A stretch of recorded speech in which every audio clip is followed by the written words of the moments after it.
आज हम लोग पाइथन फॉर डेटा साइंस का अपना नया या पाइथन फॉर डेटा एनालिटिक्स जो भी आप अभी टर्म देना चाहें का एक नया सेशन शुरू करें जिसमें हम लोग कलेक्शन डेटा टाइप्स की बात करेंगे। ये डेटा स्ट्रक्चर्स होते हैं या इसमें आपके जो डेटा होते हैं वो सिंगल नहीं होता है, मल्टीपल स्टोर हो सकता है। ठीक है, तो पाइथन में जैसे हमने इंटीजर पढ़ा था, स्ट्रिंग पढ़ा था, फ्लोट पढ़ा था, ये सब डेटा टाइप है, बुलियन पढ़ा था एक्सेट्रा। इसमें हम लोग मोस्टली सिंगल वैल्यू स्टोर कर रहे थे, पर पाइथन में कुछ और डेटा टाइप्स होते हैं जिसमें लिस्ट होता है, टपल होता है, डिक्शनरी होता है और सेट होता है। ये डेटा टाइप होते हैं। इन डेटा टाइप में जो वैल्यू होती हैं वो मल्टीपल होती हैं, मतलब एक नहीं कई। ठीक है, अब हम लोग आज लिस्ट को डिस्कस करेंगे। तो लिस्ट एक जो है वन डायमेंशनल एरे की तरह से है, और इसमें अगर मान लीजिए हमने कहा कि एक मार्क है किसी स्टूडेंट का, तो लिखते हैं 56, ये हो गया इंटीजर। और अगर मान लीजिए 5 बच्चों के मार्क्स लिखने हैं, तो यहाँ पे किसी का 70 आया, किसी का 76 आया, किसी का 56, किसी का 89, किसी का 55, ऐसे करके इसको हम लोग सेव करें। तो ये जो, अगर हम पाइथन से पूछते हैं कि ये टाइप ऑफ मार्क्स क्या है, पाइथन हमें जवाब देगा लिस्ट है। ओके, ये पाइथन का अपना एक डेटा टाइप है या एक क्लास है। दूसरी चीज, हम लोग ऑब्वियसली उसको साधारण तरीके से डेटा टाइप बोल रहे हैं, पर पाइथन में हर एक चीज एक ऑब्जेक्ट है किसी क्लास का। ठीक है, तो बेसिकली इसको अगर डिफाइन करेंगे तो ये कहेंगे कि मार्क्स जो है वो लिस्ट क्लास का एक ऑब्जेक्ट है।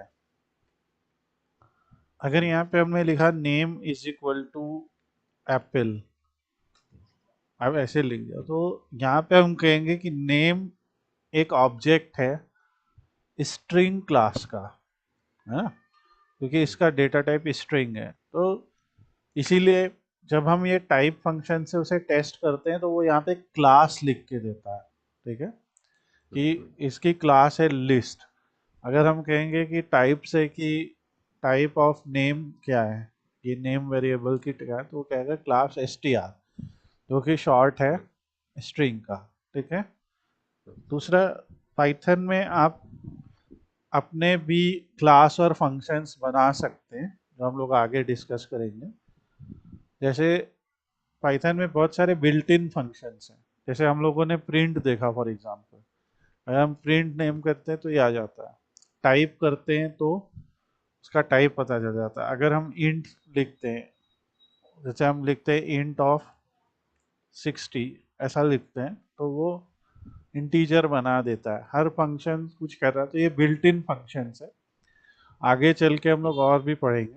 इसी तरीके से जब हम किसी का ऑब्जेक्ट बनाते हैं, किसी क्लास का एक ऑब्जेक्ट बनाते हैं, तो वो क्लास में मौजूद मेथड्स को भी वो ऑब्जेक्ट एक्सेस कर सकता है। इसका मतलब ये है, जैसे मार्क्स अभी क्या है, मार्क्स एक लिस्ट है, राइट। मार्क्स में वही चीज आ रही है जो लिस्ट में हमने स्टोर की। ठीक है, लिस्ट की प्रॉपर्टीज क्या है, लिस्ट जो है वो ऑर्डर्ड है, इंडेक्स्ड है और म्यूटेबल है। ठीक है, अभी हम लोग एक एक करके समझेंगे कि ये लिस्ट के बारे में क्या बात हो रही है। ऑर्डर्ड मतलब ये है, जब आपने मार्क्स को बनाया तो 70, 76, 56, 89, 55 ये इसी सीक्वेंस में बनाया था और अब भी इसी सीक्वेंस में है। ठीक है, तो इससे ये दिखता है कि ये ऑर्डर्ड है, यानी ये डेटा को एक ऑर्डर में सेव कर रहा है, और जब हम इसे प्रिंट कर रहे हैं तब भी ये सेम ऑर्डर में ही रिटर्न कर रहा है।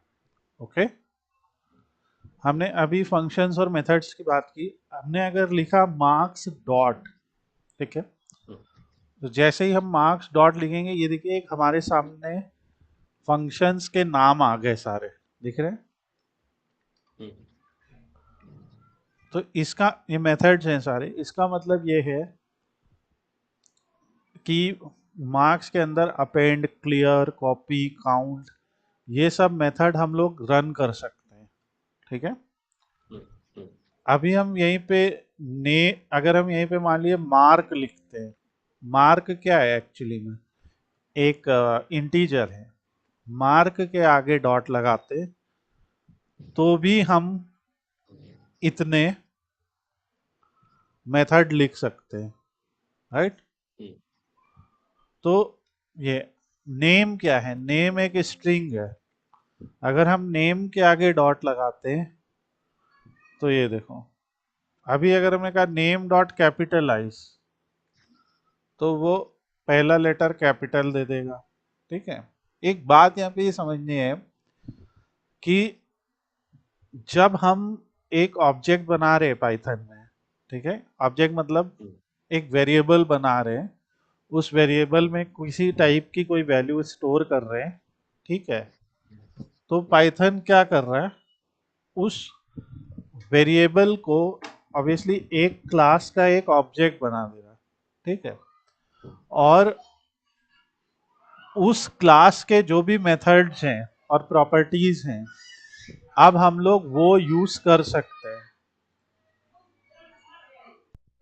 ये चीज आपको ध्यान रखनी है। तो और हर क्लास के प्रॉपर्टीज और मेथड्स डिफरेंट डिफरेंट होते हैं। तो सबसे पहले तो ये बात एक, ऑब्वियसली हम लोग इसे डिटेल में डिस्कस करेंगे, पर जैसे मान लो ये एक क्लास है, ये एक क्लास है, ठीक है, इस क्लास को हम लोग कार बोल रहे हैं, मतलब कार है ये, और ये मान लेते हैं पर्सन है। ये दो क्लास हैं। क्लास क्या होता है, एक ब्लूप्रिंट होता है ना, एक तरीके का ब्लूप्रिंट है, एक तरीके की किसी भी किसी भी ऑब्जेक्ट को या व्यक्ति को या किसी चीज को डिफाइन करने का एक तरीका है, ब्लूप्रिंट है। अब कार के, चाहे कोई भी ऑब्जेक्ट हो, कुछ हो, उसके दो चीजें होती हैं, प्रॉपर्टीज और मेथड्स, ठीक है। प्रॉपर्टीज होते हैं और मेथड्स होते हैं। जैसे प्रॉपर्टीज, उनकी प्रॉपर्टीज ही ये डेटा सेट्स हैं ना, जो हम लोग को मिलते हैं, जो हम लोगों ने एक्सेल डेटा सेट्स जितने पढ़े हैं ये, अब जैसे ये स्टूडेंट परफॉर्मेंस डेटा सेट है, तो ये क्या है, ये एक प्रॉपर्टी ही तो है। किसकी प्रॉपर्टी है, स्टूडेंट परफॉर्मेंस रिपोर्ट की, राइट, स्टूडेंट परफॉर्मेंस डेटा की। ये प्रॉपर्टी क्या है, स्टूडेंट की आईडी है, ये क्या है, जेंडर है, ये क्या है, स्टूडेंट के बारे में कुछ जानकारी दे रहा है, राइट। कुछ प्रॉपर्टीज की वैल्यू नंबर है, कुछ प्रॉपर्टीज की वैल्यू स्ट्रिंग है। तो यही यहाँ पे बताने की कोशिश हो रही है। तो प्रॉपर्टीज कार की क्या है, उसका ब्रांड है ना, कि जैसे टाटा है, महिंद्रा है, राइट, मारुति है, ये सब क्या है, उस ब्रांड की वैल्यू को ही एक होगी ना। हर कार का ब्रांड ऐसा है क्या कि चार कार है, चारों कार का एक ही ब्रांड है, हो सकता है, पर एक कार के चार ब्रांड हो सकते हैं क्या, मुश्किल है, नहीं। तो कार के क्या ब्रांड है, ईयर है, किस ईयर में वो बनी, प्राइस है ना, आपने किस प्राइस पे खरीदी, माइलेज है, बहुत सारी चीजें होती है। Are you getting this. तो ये यही डेटा है ना। अब कार के मेथड्स के हैं, स्टार्ट हो जाओ, एक्सेलरेट हो जाओ, हाँ, स्टार्ट हो गया, ब्रेक हो जाओ, ब्रेक हो गया, राइट, इस तरह के मेथड्स हैं। तो अगर आप स्टार्ट, एक्सेलरेट या ब्रेक मेथड कॉल करते तो क्या होता है, कार या तो स्टार्ट, हैं, एक्सेलरेट होती है, ब्रेक होते हैं। और उसके लिए क्या करते हैं, कार में कुछ ट्रिगर लगते हैं। हम्म, स्टार्ट करने के लिए चाबी घुमाओ या पुश बटन दबाओ, है ना। एक्सेलरेट हम्म, के लिए एक्सेलरेटर दबाओ। तो हम जब कोई एक्शन करते हैं तो उससे वो मेथड कॉल हो रहा है। ये एक कंसेप्ट वाइज सोचोगे तो समझ में आएगा। हम लोग एक कार को एक ऐसा एग्जाम्पल ले रहे हैं। उसी तरह हम्म, पर्सन में क्या है, पर्सन का भी तो भैया नाम है, उसका एज है, उसका हाइट है, आजकल सबसे हम्म, इम्पोर्टेंट है कि सैलरी है, कितना कमा रहा है। तो ये सब चीजें हैं जिसमें कुछ डेटा क्वालिटेटिव है, कुछ आपका क्वांटिटेटिव है। मेथड क्या है, जैसे वॉक, वर्क, थिंक, एक एग्जांपल बोल रहा हूँ कि वो है ना, एक्सेट्रा, हम्म, ईट। मतलब ये क्या है, ये मेथड्स हैं या ये उसके फंक्शंस हैं कि वो क्या क्या कर सकता है। ठीक है। उसी तरीके से अगर हम पाइथन की लिस्ट की बात करें कि लिस्ट है या स्ट्रिंग है हम्म, या इंटीजर है। मैं यहाँ पे तीन ही उदाहरण ले रहा हूँ, लेकिन सारे ही जो भी हम लोग, जैसा मैंने कहा पाइथन में हम कुछ भी लिखते हैं तो वो ऑब्जेक्ट होता है किसी क्लास का। तो लिस्ट के अपने हम्म, मेथड्स हैं, जैसे अपेंड, एक्सटेंड। ठीक है। ये सब क्या है वो हम पढ़ेंगे। रिवर्स, वो छोटा हो जाए तो अपेंड, एक्सटेंड, फिर pop, delete etcetera, right. String के क्या है, जैसे कैपिटलाइज। भाई यहाँ पे समझने की कोशिश ये हो रही है कि जो चीज लिस्ट पे हो सकती है वो स्ट्रिंग पे सारी चीजें नहीं हो सकती, है ना। बिल्कुल। और वो इंटीजर पे इसके कुछ और है अपने। ठीक है, वो सब अभी लिस्ट देखी आपने। जैसे यहाँ पे अगर मैंने मार्क डॉट लिखा तो यहाँ से आप देखोगे as integer, ratio, bit count, bit length, है ना। ये क्या है, हम्म, ये इंटीजर भाई के अपने मेथड्स हैं।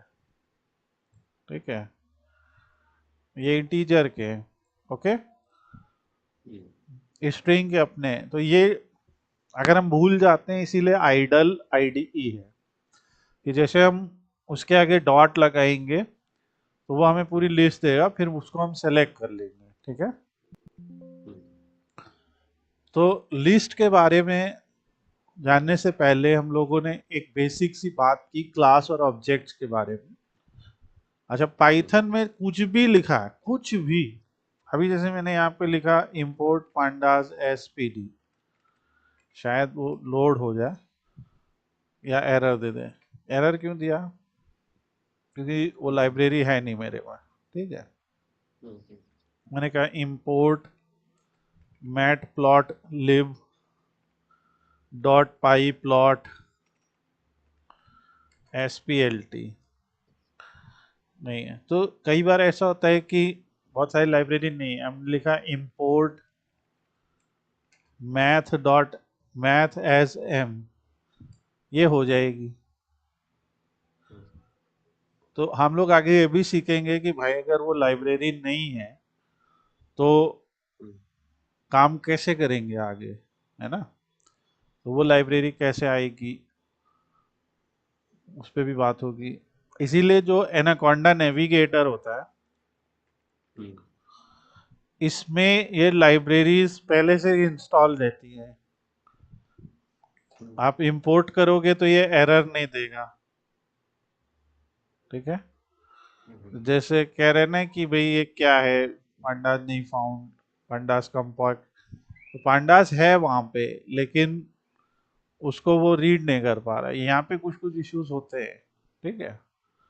तो हम्म, ये सब भी पढ़ेंगे, पर लिस्ट के लिए हमें ये सब कोई ज़रूरत नहीं है ना। ये हम्म, बिल्ट इन क्लासेस हैं। ठीक है। हम्म, तो अब हम लोग ने एक चीज़ सीखी, लिस्ट क्या क्या है, ऑर्डर्ड है। हम्म, जैसे मैंने लिखा मार्क्स इज इक्वल टू और यहाँ पे मैंने एक स्क्वायर ब्रैकेट लगाया। लिस्ट स्क्वायर ब्रैकेट से बनती है, ये भी याद रखना है। अदर टाइप के भी ब्रैकेट्स आते हैं, जैसे राउंड ब्रैकेट है, करली ब्रैकेट है, ठीक है। तो राउंड ब्रैकेट से टपल बनता है, करली ब्रैकेट से सेट और डिक्शनरी बनती है, ठीक है। तो पाइथन में हर तरह के ब्रैकेट से हर तरह की चीजें बनती हैं, अलग अलग चीजें बनती हैं। तो यहाँ ब्रैकेट ये नहीं कि मन से कोई भी लगा देना। अगर हमने स्क्वायर ब्रैकेट लगाया तो वो समझ जाएगा कि ये लिस्ट है। अब मैंने यहाँ पे एक ऑर्डर लिख दिया उल्टा सीधा, 45, 78, 56, 93, 23, कुछ भी लिख दिया और मार्क्स बनाए, मार्क्स को प्रिंट किया, तो वही ऑर्डर आया। पर इसी जगह पे अगर मैंने एक करली ब्रैकेट का प्रयोग किया, ठीक है, इस्तेमाल किया, तो अब यहाँ पे मार्क्स जैसे लिखा, तो उसने अपने मन से कोई ऑर्डर दे दिया। देखो, हम्म? उसने उसे रिटेन नहीं किया उस ऑर्डर को जो हमारा था या होना चाहिए था। तो जब हमने कहा कि, तो जब हमने इस तरीके से बनाया, क्योंकि वो स्क्वायर ब्रैकेट के अंदर था तो वो ऑर्डर्ड था। जब हमने इस तरीके से बनाया, जैसे मान लो इसको हम अंक बोल देते हैं ऐसे, तो अब अगर हमने टाइप ऑफ अंक पूछा कि अंक क्या है, वो भी मार्क्स है, तो वो कहेगा ये तो सेट है। समझ रहे हो? तो ये अगर यही हमने पूछा अंक तालिका, ऐसे ही मैंने लिखा है जानबूझ के कुछ उल्टा सीधा, सेम नंबर्स मैंने लिख दिए अंक तालिका में, इसमें अब अगर हमने पूछा ये अंक तालिका का टाइप क्या है, तो कहेगा ये टपल है। तो अंतर समझने की, ये जो ब्रैकेट्स हैं, इन ब्रैकेट के स्पेसिफिक मीनिंग है, और ब्रैकेट से ही पाइथन डिटरमिन कर पा रहा है कि what type of data set और what type of data type और class is that particular object, right. तो टपल, अगर हम अंक तालिका प्रिंट करते हैं तो ये उसी ऑर्डर में ही आता है, ठीक है। अंक प्रिंट करते हैं, ये कुछ भी बना देता है। अब मार्क्स प्रिंट करते हैं जो कि एक लिस्ट है, तो ये भी उसी ऑर्डर में आता है, ठीक है। एक स्क्रीनशॉट अभी आप ले लोगे, तो यहाँ पे लिस्ट है, यहाँ पे टपल है, और यहाँ पे सेट है, ठीक है। यहाँ पे हमने लिख दिया क्या ये सब ऑर्डर्ड है, ऑर्डर्ड, ठीक है। ऑर्डर्ड मतलब समझ गए कि जब हम उन्हें बनाने के बाद, है ना, प्रिंट करें, तो क्या वो सेम ओरिजिनल ऑर्डर में है, राइट। तो लिस्ट है, टपल है, सेट नहीं है। अगली बात करते इंडेक्स्ड की, ठीक है। अब ये इंडेक्स्ड क्या चीज होती है? तो इंडेक्स को समझने के लिए हम लोग यहाँ पे आते हैं, जो हमारा मार्क्स है उसमें हमने लिखा मार्क्स ऑफ 0, ठीक है। ऐसे एक स्क्वायर ब्रैकेट लगाया, और उस स्क्वायर ब्रैकेट के अंदर हमने एक पोजीशन लिख दी, तो 45 आ गया, यानी पहला एलिमेंट, ठीक है।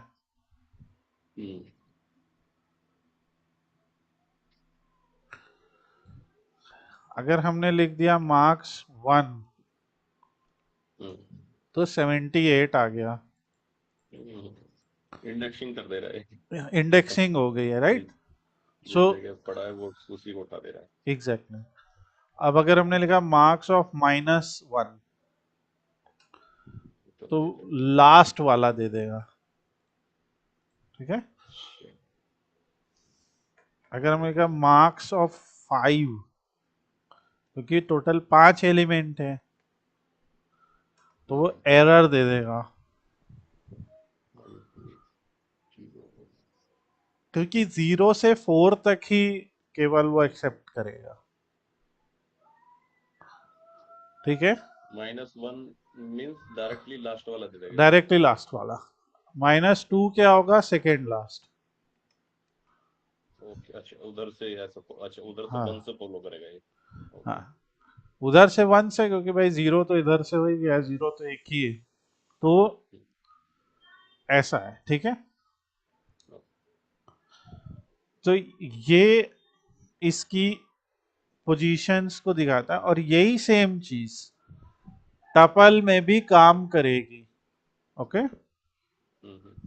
जैसे अगर हम टपल में लिखते हैं, अंक तालिका एक टपल है बेसिकली, उसमें भी हम लिख, उसमें स्क्वायर ब्रैकेट उसमें भी लगेगा, उसमें -4 लिखते तो 78, उल्टे में तो -5 काम करेगा ना, ठीक है? अच्छा, जो ये अंक नाम का सेट था, इसमें अगर यही करने की कोशिश करते हैं तो ये एरर देगा। ये सेट है, क्या कह रहा है कि सेट जो है वो सब्सक्रिप्टेबल नहीं है, मतलब सब में आप ऐसे पोजीशन से वैल्यू नहीं उठा सकते, क्योंकि set is a collection of, set is a unordered collection of data, unordered unique collection of data, ठीक है? सेट में तो वैल्यू रिपीट भी अलाउड नहीं है, वो आगे पढ़ेंगे। तो यानी अगर यहाँ पे बात करें तो इंडेक्स में भी यही सेम चीज फॉलो हो जाएगी, है ना? कि ये ऑर्डर्ड है, ये इंडेक्स्ड है। अब आती है बात म्यूटेबल। म्यूटेबल मतलब होता है कि उसमें हम बदलाव कर सके ना, होता है ना कि वो म्यूटेट हो गया, ऐसा कुछ बदलाव। तो टीनेज म्यूटेंट निंजा टर्टल, उनमें बदलाव आ गए, सुपर पावर आ गई। तो अब जैसे मार्क्स हैं हमारे, मार्क्स हैं, अगर हमने कहा कि मार्क्स में जो दो है, दो दो कौन है? 0 1 2, यानी 56, अगर इसको 76 बना दो, ठीक है? अच्छा। तो अब अगर हम मार्क्स को प्रिंट करेंगे तो ये एडिटिंग होने लगी,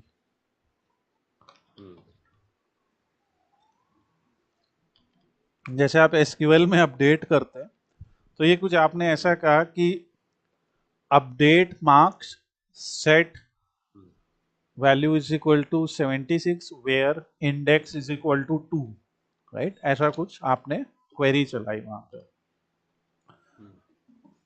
पर ये जो अपना था अंक तालिका, जो कि एक सेट है और जो कि एक टपल है, ठीक है? जिसमें हमने मान लो 4 पे क्या है जानने की कोशिश की, 23 है, इसको हमने कहा इसको 24 बना दो। क्या कह रहा है कि टपल भैया ये तो नहीं मानेगा तुम्हारी बात, टपल में तो ये है कि जो आपने बना दिया एक बार वो बना दिया, बदलाव नहीं पॉसिबल है, ठीक है? तो कई बार टपल में हम लोग वैसी वैल्यूज लिखते हैं जिनमें हमें चेंजेस नहीं करने, कि जाके आगे वो अपडेट हो जाएगा सब में। ऑब्वियसली टपल डिलीट हो सकता है ना, कि आप उसको डिलीट करके या ओवरराइट कर दो, पर पोजीशन बेस्ड वैल्यू असाइनमेंट आप नहीं कर सकते, ठीक है? ये टपल में नहीं हो सकता। तो इसके लिए यहाँ पे सिर्फ इसी को मिलते हैं ये चीज, बाकी किसी को नहीं मिलता है, बाकी दोनों नहीं हो सकते। सेट का अपना एक अलग कंसेप्ट है, सेट में बदलाव हो सकता है, पर सेट में आप एलिमेंट्स ऐड या रिमूव कर सकते हैं, ठीक है। हम्म, और म्यूटेबल पोजीशन वाइज, क्योंकि उसमें है ही नहीं पोजीशन, है ना, हम्म, तो आप क्या करोगे, है ना, ये चीज है। हम्म, तो ये डेफिनेशन तो आपको और मिलेंगे, स्क्रीनशॉट अभी हम लोग ले लेंगे।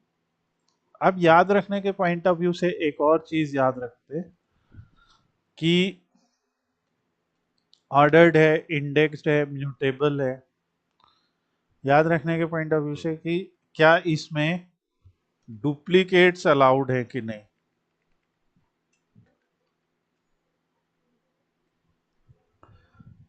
यानी हम्म, रिपीटेटिव वैल्यूज अलाउड है कि नहीं। तो अगर एक नया बनाते हैं, तो अगर हम यहाँ पे कहेंगे कि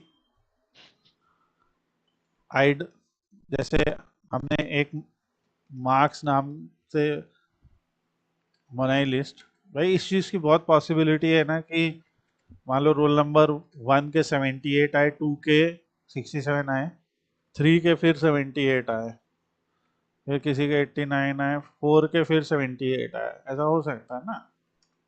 हम्म, तो उसने बिना किसी तकलीफ के मार्क्स को बना दिया। यही अगर हम मार्क्स टप नाम से बना दें, मान लो मार्क्स टपल है और यहाँ पे हम बनाते तो ये भी हो जाएगा, ठीक है। इसी को हम अगर मार्क्स सेट नाम से बनाते हैं, तो यहाँ करली ब्रैकेट लगाएंगे, हम्म, बना ये भी दे रहा है। पर अगर हम मार्क्स सेट लेंगे तो वो सेवन, एक तो उसने ऑर्डर ही चेंज कर दिया, ठीक है।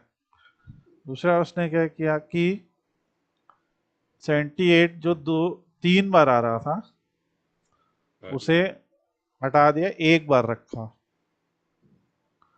हम्म, तो जो हम लोग ने सेट थ्योरी पढ़ी थी ये वही सेट है। सेट थ्योरी में हर एक वैल्यू को एक ही जगह मिलती है, ठीक है, वो सेट होता है। जैसे उसमें आप रिपीट नहीं कर सकते, ठीक। और तो आप अभी के कि जो सिलोजिज्म्स के प्रॉब्लम होते हैं कि लॉजिकल रीजनिंग के, वहाँ पे सेट का बहुत यूज है, ठीक है। पर जब डेटा स्ट्रक्चर्स की बात आती है, डेटा को स्टोर करने की बात आती है स्ट्रक्चर्ड फॉर्म में, इंडेक्स्ड फॉर्म में, तो वहाँ पे लिस्ट है, क्योंकि उसमें और उसी में अगर क्रिएट, रीड, अपडेट, डिलीट की बात आती है तो भी लिस्ट है, ठीक है।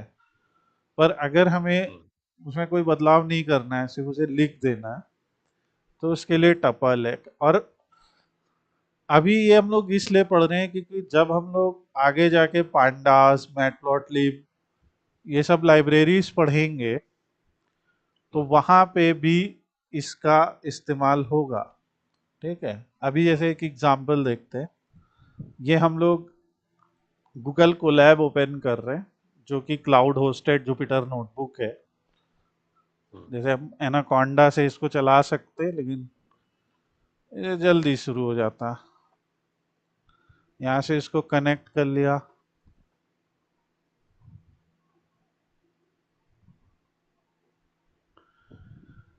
जब तक हम अपनी लिस्ट लिख ले। जैसे मान लो हमने लिखा है ये वोल्टेज है, ठीक है। हम्म, अब हमने कहा वोल्टेज 200 था, फिर 220, चलो जीरो से शुरू करते हैं।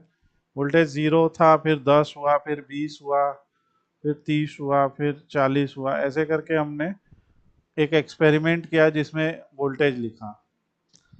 फिर इधर हमने करेंट नाम की एक लिस्ट बनाई, लिस्ट ही तो बना रहे हैं ना, यहाँ पे हम्म, स्क्वायर ब्रैकेट में हमने करेंट की लिस्ट बनाई। करेंट 0.1 था, फिर 0.2 था, जीरो पे जीरो ही था, फिर 0.1 हुआ, फिर 0.2 हुआ,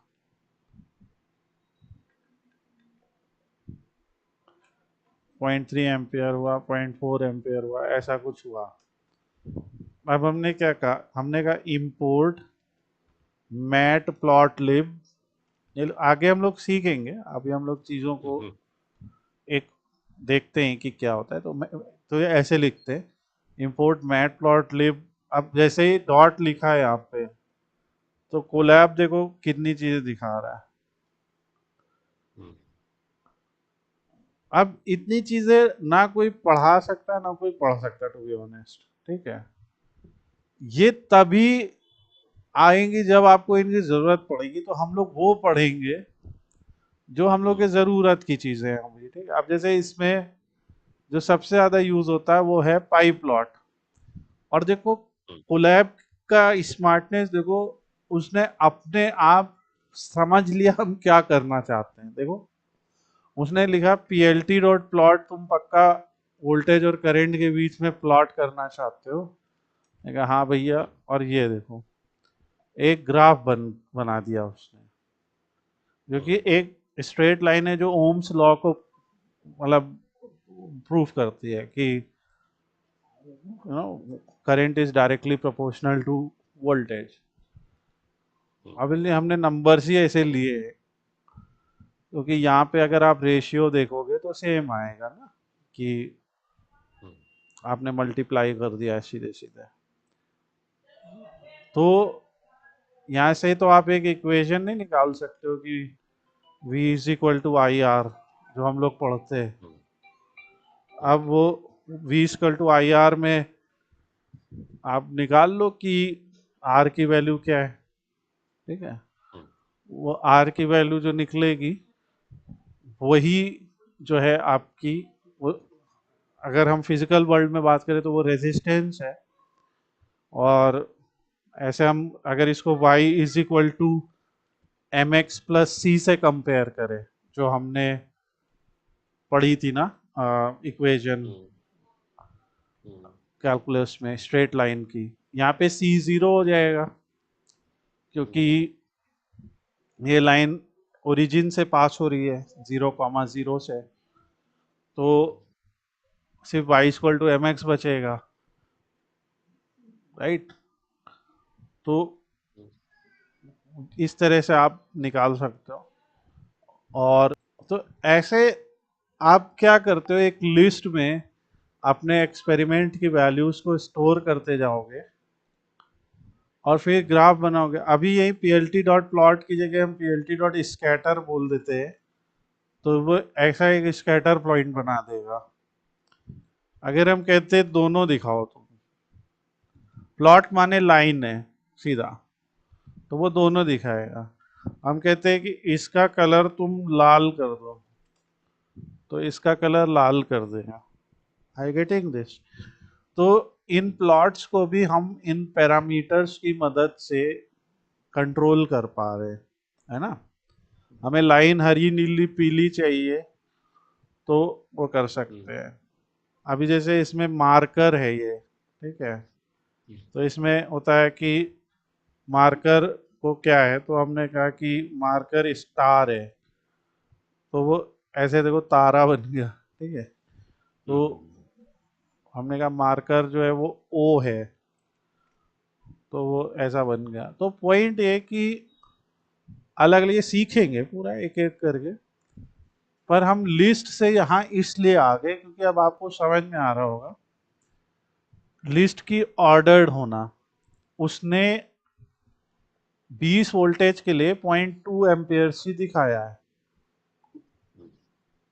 ये नहीं कि मनगढ़ंत कुछ भी दिखा दिया है, क्योंकि वोल्टेज में भी उतना ही नंबर ऑफ है। अच्छा अगर हम इसमें एक 70 जोड़ दें तो गायब हो गया ना। हम्म, कह रहे कि तुम इनके बीच में ग्राफ बना रहे हो तो उनका साइज तो सेम रखो, राइट। ऐसे थोड़ी कि आप मान लो यहाँ पे आपको नहीं पता है तो आप जीरो लिख दो या कुछ लिख दो तो वो आड़ा टेढ़ा हो जाएगा, है ना, ऐसा। हम्म, पर कुछ तो होगा, जैसे मैंने कहा 70 पे 0.7 है, तो वो भी एक स्ट्रेट लाइन में आएगा क्योंकि हमने वही 100 का रेशियो, 100 का मल्टीप्लिकेशन फैक्टर रखा है। तो ये लिस्ट की परिभाषा, और इससे समझ में भी आएगा कि हम लिस्ट एक्चुअली पढ़ क्यों रहे हैं, ठीक है। क्योंकि जब कभी भी हम लोग को एक डेटा सेट मिलता है, तो उस डेटा सेट में जो हम लोगों को सारे एक एक कॉलम मिलते हैं, एक तरीके से सोचे तो वो हर कॉलम एक लिस्ट है ना। और वो जो टू डायमेंशनल डेटा सेट बना है वो इन्हीं सारी वन डायमेंशनल लिस्ट से मिलके बना है, राइट। तो ये समझेंगे आगे। अब लिस्ट में हमने ये तो सीखा, जैसे कि मार्क्स है तो हम अगर लिखते कि 2 है तो वो 78 आ जाता है, ठीक है। पर एक और, हम कहते हैं मार्क्स इज इक्वल टू, और यहाँ पे एक फंक्शन बनाते हैं, उस फंक्शन का नाम है लिस्ट। फिर एक और फंक्शन बनाते हैं, उसका नाम है रेंज। अब ये रेंज की परिभाषा क्या दिखा रहा है कि रेंज स्टार्ट स्टॉप स्टेप, ठीक है। हम लोग ने एक अरिथमेटिक प्रोग्रेशन पढ़ा था, एपी। अरिथमेटिक प्रोग्रेशन क्या होता है कि एक सीरीज होती है जिसमें हर एलिमेंट के बीच में एक कॉमन डिफरेंस होता है, ठीक है।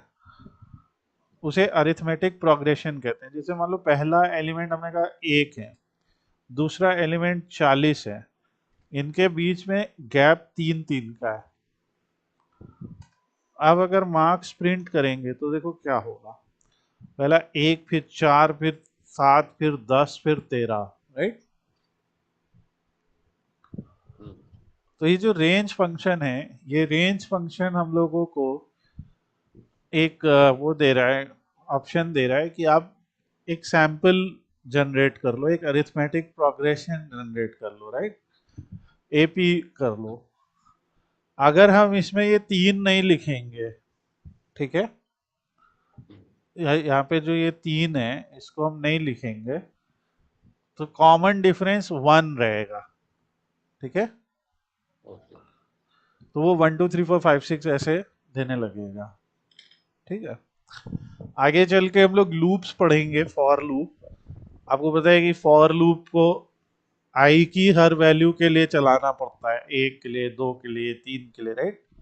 तो वो भी इस रेंज से ही आएगा, ठीक है। अगर मान लो आपको कोई ऑपरेशन है, एक जैसे आपका सेंसर है या एनीथिंग, जो आपको है कि पहले प्रोडक्ट पे चलाओ, फिर तीसरे पे चलाओ, फिर सातवें पे, ऐसा कुछ सिस्टम है ना कि ऐसा करो। हमारी मशीन प्रोडक्ट को दो तरीके से प्रोड्यूस कर रही है, पहले ए फिर बी, फिर ए फिर बी। तो हम एक कोई ऐसा लूप चलाएं, ए वाले को नीले डिब्बे में ढकेल दो, बी वाले को पीले डिब्बे में ढकेल दो, ऐसे दो कोई सेंसर है, राइट। बहुत सारे केस हैं इस तरह के, हजारों केस हैं, तो वहां ये सब यूज हो सकता है। तो अब यहाँ पे आती बात, जब हमने लिखा था मार्क्स 4, तो ये मार्क्स 4 का मतलब नहीं है कि 4 मार्क्स दे दो, इसका मतलब है ये जो चौथी पोजीशन पे सीक्वेंस में वो दे दो। अब अगर हम यहाँ लिखते हैं मार्क्स 2 से लेके 8, ठीक है, तो इसका मतलब क्या है, 2 से 8 तक, सिंपली ये 2 से 8 तक। तो कैसे आएगा, देखो 7 10 13 16 22 तक आए, मतलब क्या है, ये 2 है, 3 4 5 6 7 8, पर इसने 22 ही तक दिखाया। तो जब हम 2 से 8 तक कहेंगे ना, तो ये 2 से 7 तक दिखाएगा,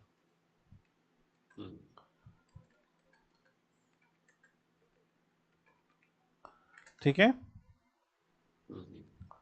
इसको स्लाइसिंग कहते हैं, मतलब एक बड़ी लिस्ट को छोटी छोटी लिस्ट में तोड़ना, स्लाइसिंग हो रही है ना। और ये कितना आसान है, तो अब जैसे छोटे छोटे चंक बनाने, मान लो एक बड़ा सा डेटा है, उसको हमें छोटे छोटे चंक बनाए, तो एक कोई लूप लगा सकते हैं ना कि पहले 5 फिर 5 फिर 5 फिर 5 ऐसे वो लेता जा रहा है, तो वो भी आगे समझेंगे। तो ये स्लाइसिंग है। स्लाइसिंग उल्टी भी चलेगी, जैसे हमने लिखा मार्क्स -4 -7, तो ये क्या, कुछ नहीं आया, इसको उल्टा करते हैं। हमने कहा -7 से -4, तो नंबर आया।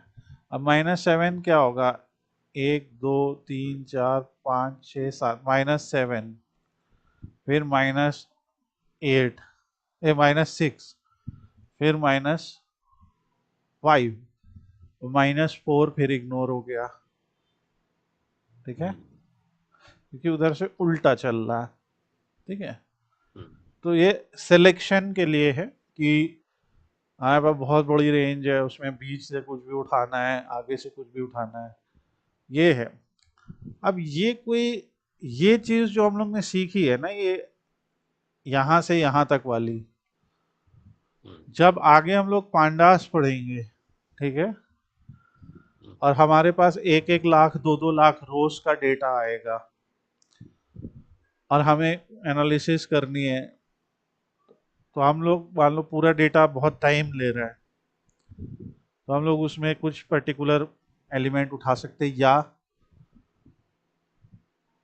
जैसे मान लो हमारी 10 मशीन्स का डेटा एक साथ आ रहा है, और हमें पता है मशीन 1 का डेटा 1 से 10,000 तक है, फिर 10,000 1 से 20,000 तक दूसरी मशीन का डेटा है। अब किसी ने कहा कि स्पेसिफिकली सिर्फ दूसरी मशीन का डेटा चेक करो, तो क्या कर सकते हो कि उस डेटा में से यहाँ पे लिख दोगे ना कि डेटा 10,000 से लेके 20,001 है, ऐसा 20,001 तक की 20,000 तक आ जाए, है ना। तो क्योंकि हमें पता है एक नंबर वो आगे बढ़ा देता वही जीरो की वजह से, तो वो आएगा। तो ये स्लाइसिंग है, ठीक है। तो ये लिस्ट के बारे में कुछ बेसिक बातें हैं। हम लोग लिस्ट के मेथड्स के बारे में कल पूरा पढ़ेंगे, सारे मेथड्स उसके एक एक करके, वो मेथड्स क्या करते हैं, कैसे काम करते हैं, कुछ उदाहरण के साथ। तब तक आप इतना रिवाइज करिए और फिर नेक्स्ट क्लास में बात करते हैं।